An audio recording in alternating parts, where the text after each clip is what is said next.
क्या हाल है? जी सब खैरियत है? ठीक है, अल्लाह करम। आप ठीक हो जी? अल्लाह का शुक्र है, अल्हम्दुलिल्लाह अल्हम्दुलिल्लाह। अच्छा, मैंने देखा है कि आप नमाज़ पढ़ रहे थे और आपकी हरकत व सकनात जो है ना वो सही नहीं थी।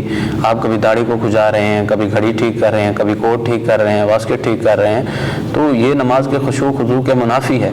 अल्लाह रब्बुल इज़्ज़त ने अपने कलाम पाक में इरशाद फरमाया, कद अफ़लहल मुमिनून, तहकीक कामयाब हो गए, फलाह पा गए मोमिनीन। कौन से मोमिनीन? अल्लज़ीना हुम फ़ी सलातिहिम खाशिऊन, जो अपनी नमाजों में खुशू खुजू इख्तियार करते हैं। खुशू खुजू का मतलब क्या है कि इधर उधर की हरकतें नहीं करते, इधर उधर खुजाना नहीं है, इधर उधर की हरकत नहीं करनी, बल्कि पूरी तवज्जो और इन्हिमाक के साथ आप अल्लाह के सामने हाजिर हैं, आप किसी दुनियादार के सामने हाजिर नहीं हैं। तो नमाज पढ़ते हुए इन हरकत को नहीं करना चाहिए, खुशू खुजू के साथ नमाज पढ़नी चाहिए, और नमाज भी वही इंसान को कामयाब करवाएगी।